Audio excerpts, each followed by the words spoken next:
पेसा कानून को लेकर गरमाई सियासत। पूर्व सीएम चंपाई सोरेन का राज्य सरकार पर हमला। कहा, पेसा कानून आदिवासियों के साथ धोखा कर रही है।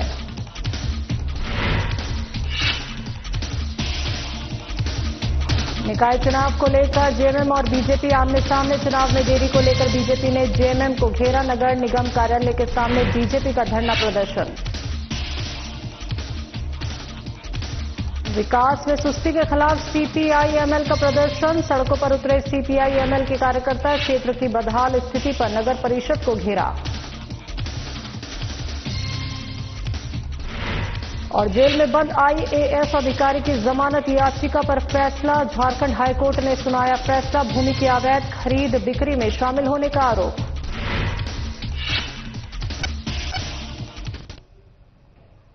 नमस्कार, स्वागत है आप सभी का। मैं हूं आपके साथ शैलजा त्यागी। खबरों की शुरुआत करते हैं। पुलिस अधीक्षक सौरभ कुमार और उपायुक्त नमन प्रियेश लकड़ा ने संयुक्त रूप से देवघर के पुराने बस स्टैंड के पास टीओपी यानी टाउन आउटपोस्ट का उद्घाटन किया। यह आउटपोस्ट जिले के चिन्हित संवेदनशील स्थलों में स्थापित किया गया है, जहां लगातार आपराधिक घटनाओं की शिकायतें मिल रही थी। उद्घाटन के बाद मीडिया से बातचीत करते हुए पुलिस अधीक्षक सौरभ कुमार ने बताया कि पुराने बस स्टैंड क्षेत्र में भीड़भाड़ अधिक रहती है और यहां अपराध की आशंका बनी रहती है। इन्हीं कारणों से यहां टाउन आउटपोस्ट की स्थापना की गई, ताकि क्षेत्र में अपराध पर नियंत्रण किया जा सके।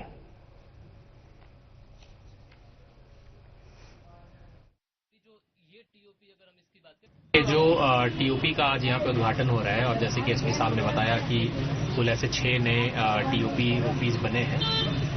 हम लोग अगर श्रावणी मेला के तर्ज पे देखें तो वहाँ पे हम लोग जितने भी हमारे सेक्टर्स हैं उनको ओपी और टीओपी जो अस्थायी तौर पे हम लोग बनाते हैं, उस तौर पे हम लोग इसको कैटेगराइज करते हैं। तो निश्चित ही पर्यटक जो सावन के अलावा भी साल के जो 10 महीने में आते हैं, सावन और भादों के अलावा, उनको तो इसका लाभ मिलेगा ही। इसमें मैं ये भी बताना चाहूंगा कि जैसे कि एसपी साहब ने बताया कि मानव बल को पर्याप्त संख्या में हमारे पास में जो उपलब्धता रहेगी उसके अनुसार यहाँ पे प्रतिनिधित्व किया जाएगा और आने वाले दिनों में इसको और थोड़ा फुल फ्लेज बनाया जाएगा।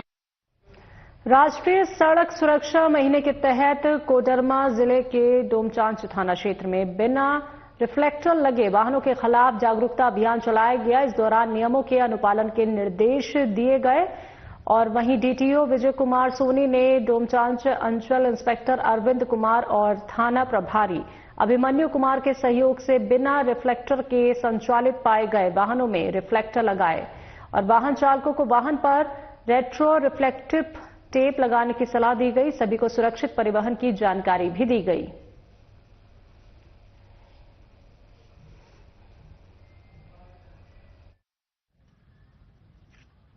कोडरमा पुलिस द्वारा, कोडरमा पुलिस प्रशासन के द्वारा जो दुर्घटना हो रही है, दुर्घटना को कम करने के लिए अथक प्रयासरत हैं। इसके लिए हम लोग चेकिंग में लगाते हैं। और आज डीटीओ सर के द्वारा भी जो हम लोग का स्टिकर जो लग रहा है, जो रेड कलर का, व्हाइट कलर का और येलो कलर का, ताकि लोगों उसमें दुर्घटनाएं कम हो। और देखिए, 1 जनवरी से 31 जनवरी तक राष्ट्रीय सड़क सुरक्षा माह पूरे भारतवर्ष में मनाया जा रहा है और इस 1 महीने का कार्यक्रम में हम लोग रोड एक्सीडेंट को रोकने के लिए बहुत सारी एक्टिविटी कर रहे हैं और उसी के अंतर्गत आज हम लोग रिफ्लेक्टिव टेप गाड़ियों में साट रहे हैं, लोगों को जागरूक कर रहे हैं। इनफैक्ट लोगों को जागरूक कर रहे हैं। चतरा पुलिस ने कुंदर के गेदरा गांव में हुए चर्चित दोहरे हत्याकांड और जानलेवा हमले की गुत्थी सुलझा ली है। जमीनी विवाद में रची गई हत्या की ये साजिश हमलावरों पर ही भारी पड़ गई।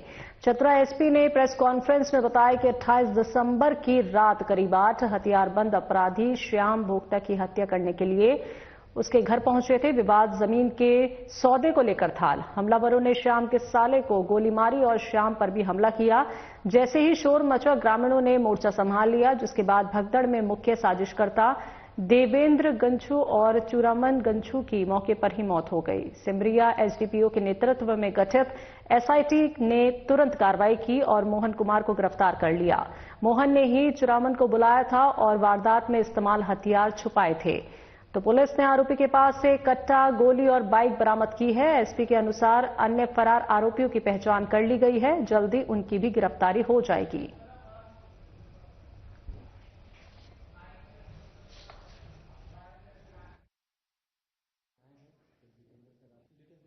इसी घटना के अंतर्गत 2 व्यक्ति की मृत्यु हुई थी, जिसकी पहचान चुरामन गंजू और देवेंद्र गंजू के रूप में की गई थी। इसके लिए कुंदा थाना कांड संख्या 4225 दर्ज किया गया था और एक एसआईटी का गठन किया गया, जिसमें एसआईटी में Shubham Kumar Khandelwal, circle inspector Sanoj Chaudhary, Prince Kumar Singh एवं अन्य पदाधिकारी मौजूद थे। इस केस का जब डिटेल इन्वेस्टिगेशन किया गया तो इसमें पता चला कि ये जो जिजू और चुरामन गंजू और उनके अन्य साथी श्याम भोक्ता के यहाँ अटैक करने के लिए गए थे। इनके देवेंद्र गंजू और श्याम भोक्ता के परिवार के बीच में जमीन को लेकर झगड़ा था। पूर्व में देवेंद्र गंजू ने जमीन को लेकर उनके परिवार ने पैसा दिया था, बट वो जमीन इनके नाम नहीं हो रहा था, तो इसके कारण देवेंद्र गंजू और चुरामन गंजू ने आपस में प्लान किया श्याम भोक्ता को मारने का। जमशेदपुर के टेलको थाना क्षेत्र में हुए हत्याकांड का पुलिस ने खुलासा कर दिया है। इस मामले में पुलिस ने 3 अपराधियों को गिरफ्तार किया है। आपको बता दें कि इस घटना में जुगसलाई निवासी सोहेल अली की हत्या की गई थी। घटना में शामिल रशीद अली, जसबीर सिंह और लवप्रीत सिंह को गिरफ्तार किया है, तो मामले में संलिप्त एक अन्य अपराधी फरार है। मामले की जानकारी देते हुए जमशेदपुर सिटी एसपी ने बताया कि मृतक के 3 अपराधियों के साथ दोस्ती थी और चारों के बीच मारपीट हुई और देखते ही देखते मारपीट ने हत्या का रूप ले लिया। पुलिस ने गिरफ्त में आए अभियुक्तों के पास से 3 धारदार हथियार जब्त किए हैं और फिलहाल पुलिस ने 3 अपराधियों को हिरासत में ले लिया है।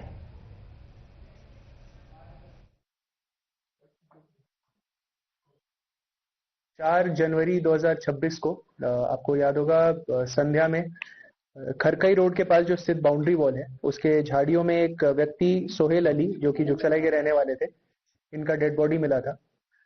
इसमें क्योंकि जो बॉडी को देख के ऐसा लग रहा था कि बहुत निर्मम हत्या की गई, तो उसको लेके हमने एक एसआईटी का गठन किया था जिसको लीड कर रहे थे डीएसपी सिटी और अहम भूमिका थी टेलको थाना प्रभारी प्रशांत की। इसमें 24 घंटे के अंदर हमने केस को डिटेक्ट किया और जो 4 इसमें मेन अक्यूज्ड हैं उनमें से 3 को हमने अरेस्ट कर लिया है।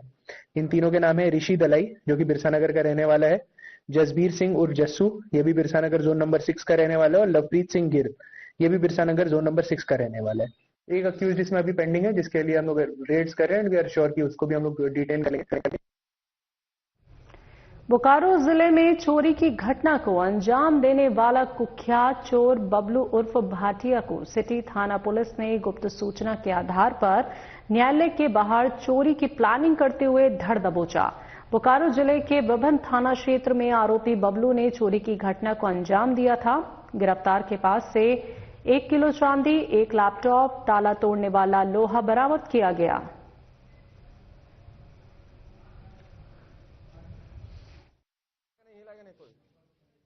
को एक गुप्त सूचना प्राप्त हुई थी कि बोकारो जिला का एक कुख्यात चोर बबलू राम उर्फ भाटिया यही सिटी एरिया में घूम रहा है और वो किसी चोरी के मतलब चोरी करने की नियत से ही ऐसा घूम रहा है। तुरंत जो है सो गश्ती दल, टाइगर मोबाइल इन सबों को एक्टिव करके तुरंत उधर भेजा गया और उन लोगों के द्वारा त्वरित कार्रवाई करते हुए इसको पकड़ा गया है कोर्ट के पास से। कोर्ट के बाहर से पकड़ा गया बबलू राम उर्फ भाटिया को, जो कि बहुत ही बड़ा कुख्यात चोर है और काफी बड़ी बड़ी घटनाओं का चोरी की घटनाओं को यहाँ पे कारित किया है सिटी एरिया में विशेषकर। और ये जो बबलू राम है उर्फ भाटिया, इनके ऊपर जो है सो पूर्व में भी काफी आपराधिक इतिहास रहा है। खबरों में वक्त एक छोटे से ब्रेक का।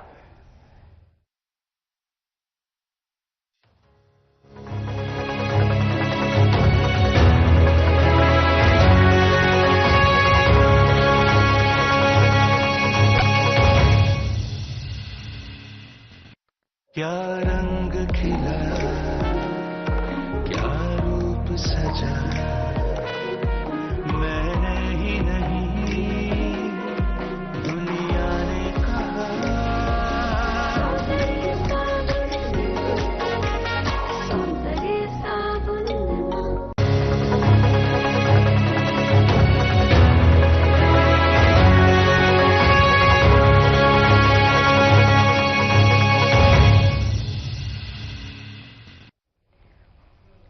सरकार की नई योजना विकसित भारत जी राम जी को लेकर झारखंड की सियासत गर्मा गई है। भारतीय जनता पार्टी के प्रदेश कार्यालय में आयोजित प्रेस वार्ता में नेता प्रतिपक्ष बाबूलाल मरांडी ने कांग्रेस पर तीखा हमला बोला। मरांडी ने कहा कि गरीब और मजदूरों के हित में लाई गई योजना का विरोध कर कांग्रेस अपनी मानसिकता उजागर कर रही है। विकसित भारत योजना 2025 नरेंद्र मोदी के नेतृत्व वाली एनडीए सरकार का एक मजबूत संकल्प है। प्रधानमंत्री का लक्ष्य है कि वर्ष 2047 तक भारत को विकसित राष्ट्र बनाया जाए और यही गांधी जी के सपनों का भारत है। राम जी का नाम सुनते ही कांग्रेस को तकलीफ होने लगती है। अब तो हाल ये है कि सड़क पर उतरकर नौटंकी की जा रही है, जबकि गांधी जी के आदर्श भी भगवान राम से जुड़े हुए थे।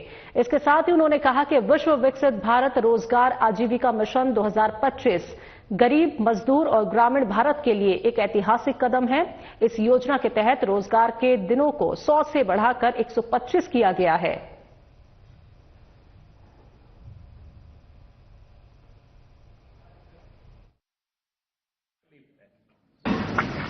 तभी आप सबको बताया कि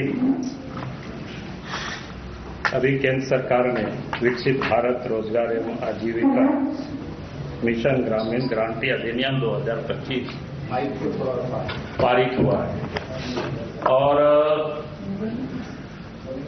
इसके पीछे का मूल उद्देश्य आप सबको ध्यान में है ही विषय है कि केंद्र की जो एनडीए सरकार है आदरणीय नरेंद्र मोदी जी के नेतृत्व में चल रही है, तो गांधी के सपनों का भारत हमें बनाना है। और देश के प्रधानमंत्री आदरणीय नरेंद्र मोदी जी ने कहा कि 2047 तक हमें विकसित भारत बनाना है। तो स्वाभाविक है कि जब हम गांधी के सपनों का भारत बनाना है और इसलिए ही इसको बड़ा सोच समझ करके इस नाम को रखा गया है विकसित भारत रोजगार एवं आजीविका मिशन गारंटी अधिनियम 2025। उसी का शॉर्ट फॉर्म में VBG राम जी अधिनियम 2025। अब जिस समय से पता नहीं कि कांग्रेस वालों को क्या होता है कि राम जी का नाम सुन करके उछल पड़ते हैं लोग, और आप तो लोग सड़क पर उछल रहे हैं, नाचने लगे। भाई इन सबको पता होना चाहिए कि भाई गांधी जी के जो आराध्य थे वो भगवान राम थे, और इसलिए गांधी जी ये कहा करते थे कि भाई हमें राम राज लाना। इसलिए मैंने कहा कि भारत के जो प्रधानमंत्री नरेंद्र मोदी जी कि गांधी के सपनों का भारत यानी 2047 तक भारत को विकसित भारत बनाना, इसलिए ये नया कानून लाया गया।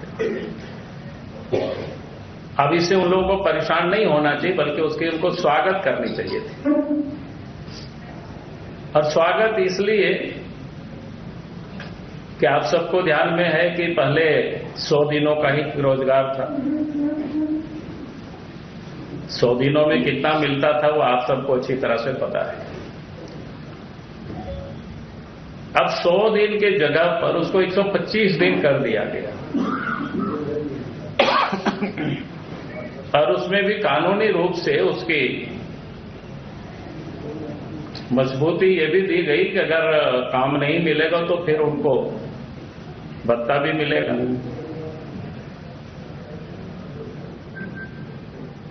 और उसके साथ साथ इसमें यह भी व्यवस्था की गई क्योंकि कृषि कार्य भी कोई प्रभावित नहीं हो, चाहे रोपाई बुआई के समय हो या काटने के समय हो, तो राज्य सरकार अपनी सुविधा से उस 60 दिनों के कामों को रोक सकते हैं ताकि कृषि कार्य भी बाकी बाधित नहीं हो। तो कुल मिलाकर के ये जो कार्यक्रम है जी राम जी जो योजना है, जो कार्यक्रम है, हम सबको पता है कि उससे पहले कि आप सब भी पता करते हो, अभी भी आप खोजेंगे कि 2005 से लेकर के 2019 तक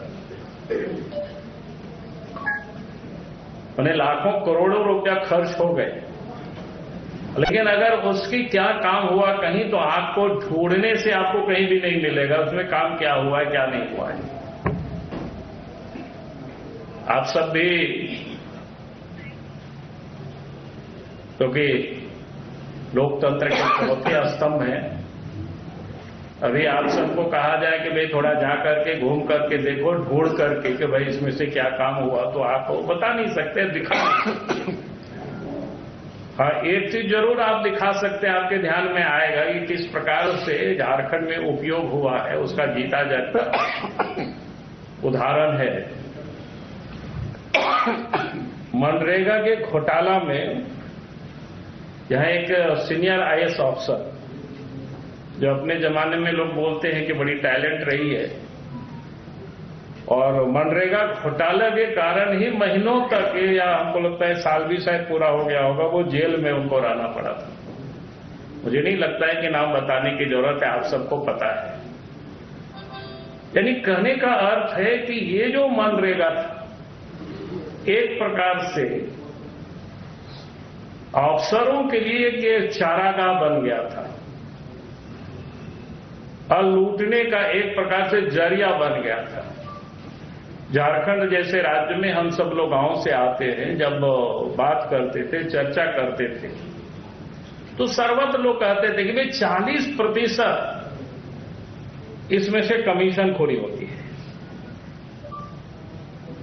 अब ये समझ में नहीं आता है कि भाई 40% आखिर इसमें से कमीशन क्यों खोरी होती है, कैसे होती है, वो उसको रमयानी जाना चाहते हैं। आप सब लोग उसको जाकर के फील्ड पर भी उसका आकलन कर सकते हो। और इसलिए लंबी समय से ये चलते आ रहे करप्शन को ध्यान में रख करके भारत सरकार ने जो कानून बनाए हैं कि भाई आप हमें इसको यूं ही खाने पकाने वाला नहीं, बल्कि यानी एसेट भी इससे क्रिएट हो, यानी इसको हम देख सकते हैं, इसलिए इसको डिजिटलाइज भी इसको किया जाएगा। और वास्तव में मजदूरों को भी पैसा मिले, उसके लिए भी इसमें से प्रावधान किया गया है, जो बायोमेट्रिक सिस्टम, ताकि लोग जहां काम करेंगे तो वहां बायोमेट्रिक सिस्टम, उसमें जगह बाकी वगैरह जो होता है ना, समय वगैरह सब कुछ अंकित होता है, ताकि वास्तव में जो गरीब है, जो जरूरतमंद है, उनको काम भी मिले, और काम हो उसमें से एसेट भी क्रिएट हो।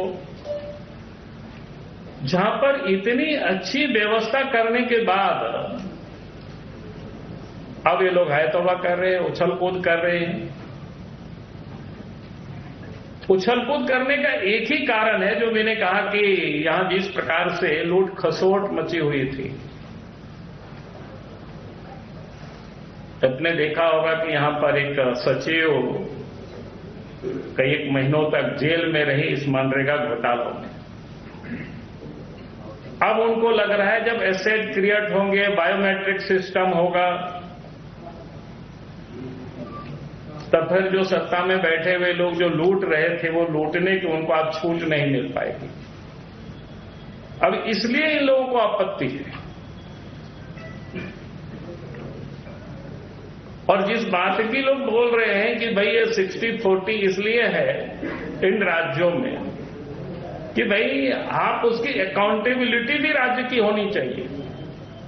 क्या खबरों में वक्त एक और छोटे से ब्रेक का।